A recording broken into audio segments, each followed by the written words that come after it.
Hola otra vez, en esta ocasión conoceremos los métodos que se utilizan con mayor frecuencia para el desarrollo de investigaciones dentro del paradigma cuantitativo.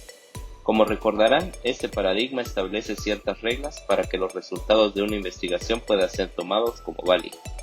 Podemos recordar, por ejemplo, que en este paradigma es necesario que las hipótesis que se hagan se comprueben mediante la experimentación, o que el investigador debe procurar no involucrar sus emociones mientras realiza la fase experimental de un proyecto para que los resultados sean objetivos. Pues resulta que existen varias formas diferentes en las que se puede realizar una investigación y cumplir con las reglas que establece el paradigma cuantitativo. A cada una de estas formas de proceder se le llama método, y dependiendo de la situación podremos elegir uno u otro y aplicarlo según las condiciones específicas de nuestro proyecto. Es como si los métodos fuesen miembros de una misma familia y comparten el mismo ADN, pero tienen diferencias que los hacen más adecuados para resolver uno u otro problema. Pasemos entonces a conocerlos, pero antes de hacerlo, quiero aclarar que la información que aquí presento la he tomado principalmente de Torres, Cano y Torregrosa, debido al enfoque en educación que ellos realizan de la investigación. El primero es el método experimental. Este método consiste en verificar si existe una relación causal entre dos variables que intervienen en un fenómeno. Es decir, digamos que en un salón de clases identificamos una situación que deseamos conocer mejor. Ese sería el fenómeno. Por ejemplo, el grado de comprensión que alcanzan los niños al terminar de leer un texto de biología. Luego nos preguntamos si usar textos acompañados de ilustraciones a color para representar la información que se incluye en ellos mejora ese grado de comprensión. Formamos dos grupos, de forma aleatoria, y con uno de ellos utilizamos los textos con ilustraciones, mientras que con el otro utilizamos textos sin ilustrar. Es decir, con un grupo sí aplicamos el tratamiento y con el otro, que se denomina de control, no aplicamos el tratamiento. Después les hacemos una prueba para medir su grado de comprensión y obtenemos nuestra respuesta. En este ejemplo, la variable independiente es el uso de textos con ilustraciones. Es independiente porque no hay ninguna otra que tenga un efecto sobre ella. La variable dependiente es el grado de comprensión que logran los niños. Es dependiente porque la otra variable, es decir, usar o no usar textos ilustrados, tendrá un efecto sobre ella, o al menos eso es lo que se espera. Al formar dos grupos de forma aleatoria, el objetivo es evitar que existan, por ejemplo, únicamente alumnos de alto rendimiento en un grupo y alumnos de rendimiento regular en el otro, ya que esto podría influir en los resultados y podríamos creer que se debe al uso de textos ilustrados cuando en realidad se debe a que en un grupo hay niños más avanzados que en el otro. Este tipo de situaciones se conocen como variables extrañas, y es importante eliminarlas o controlarlas lo más posible para que la relación entre las dos variables que queremos estudiar sea más clara y objetiva. El siguiente método es el cuasi experimental. Este es muy similar al método experimental, ya que el objetivo es demostrar que existe una relación entre dos variables que intervienen en un fenómeno. Sin embargo, el método cuasi experimental se utiliza cuando no existe la posibilidad de formar grupos al azar, como en el caso del método experimental. Imaginemos la misma situación que en el ejemplo anterior, solamente que esta vez, como no podemos formar grupos de forma aleatoria, entonces utilizamos grupos que ya están formados, como podría ser el tercero A y el tercero B. El resto sería muy similar, es decir, manipular la variable independiente y ver si hay cambios en la variable dependiente. En este caso, como no es posible formar dos grupos aleatorios para disminuir las variables extrañas, es necesario incluir a estas en el análisis de los resultados, para tener en cuenta que podría haber más explicaciones posibles para nuestros hallazgos. El método cuasi experimental sigue siendo experimental porque la posibilidad de manipular variables sigue existiendo.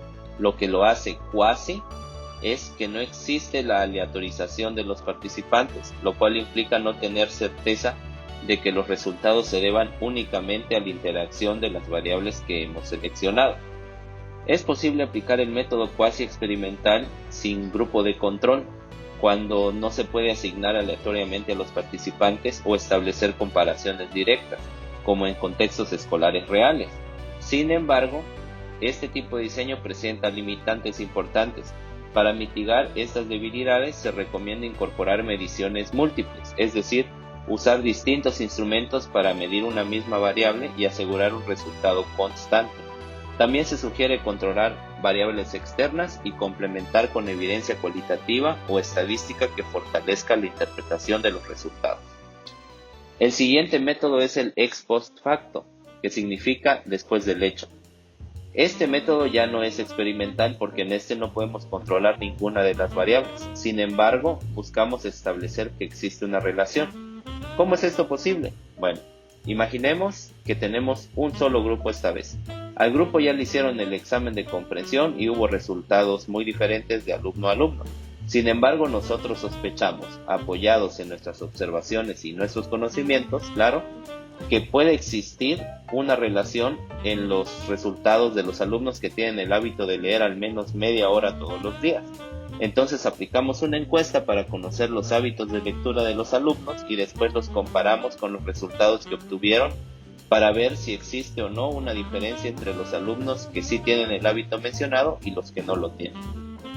Una diferencia clave es que en este caso esa diferencia en los resultados no asegura que exista una relación directa entre ambas variables, ya que la diferencia en resultados podría deberse a muchas otras cosas. Sin embargo, sí nos permite establecer que existe algo llamado relación de covariación, es decir, que al haber cambios en uno de los elementos en los que nos estamos enfocando, también hay cambios en el otro, es decir, varían juntos. En cambio, en el caso de los métodos que sí son experimentales, a esta relación se le denomina causal, indicando que la variación de un elemento, el independiente, provoca cambios en el otro que es dependiente. El método ex post facto también puede aplicarse a situaciones futuras, pero en las que igualmente no tenemos el control de las variables. Si aplicamos este mismo ejemplo, podríamos imaginar que esta vez aplicamos un test para conocer los hábitos de lectura de los niños y, basándonos en los resultados, intentamos predecir qué también les irá cuando les apliquen las pruebas de comprensión más adelante. Así, este método puede ser, de acuerdo con Creswell, retrospectivo, es decir, de un hecho que ya ocurrió, o prospectivo, cuando el hecho aún no ocurre, pero en ambos casos únicamente se pueden observar los hechos, no manipularlos. El último método que abordaremos en este video es el descriptivo. Aquí lo que se busca es, como su nombre lo indica, describir las características de un fenómeno dentro de un contexto determinado. No se busca manipular variables, sino describir la forma en la que una variable se manifiesta en una población concreta. Cambiemos de escenario para nuestro ejemplo y esta vez imaginemos un salón en el que los niños tienen permitido utilizar el celular. Nosotros observamos a uno de los grupos y describimos, por ejemplo, con qué frecuencia lo utilizan, para qué lo utilizan, si lo usan durante las clases, si solo lo utilizan durante el receso, entre otras cosas. ¿De qué nos sirve esto? Pues de acuerdo con Torres Cano y Torregrosa, el método descriptivo es usualmente una primera aproximación al fenómeno que queremos estudiar y nos permite establecer o descubrir un punto en lo que podemos o en el que podemos concentrarnos para conocerlo más a fondo. Este método, aunque por su nombre quizás podríamos pensar que no, también utiliza la estadística, es decir, los números, como la base de su análisis. Antes de despedirme, considero importante aclarar que existen otros métodos que también forman parte del paradigma cuantitativo. Sin embargo, los que hemos visto aquí son los que con mayor frecuencia se utilizan en la investigación educativa. Existe, por ejemplo, el método instrumental, que tiene aplicaciones en la educación, pero que por lo general no es utilizado directamente por los docentes, sino por personas que se dedican al diseño de, por ejemplo, pruebas psicométricas. Lo importante aquí es que todos estos métodos basan su análisis en datos numéricos para describir y analizar fenómenos, a través de herramientas estadísticas, permitiendo extraer conclusiones objetivas y generalizables. Así hemos llegado al final de este video. Espero que haya sido de su agrado y que les sea de utilidad. Hasta pronto.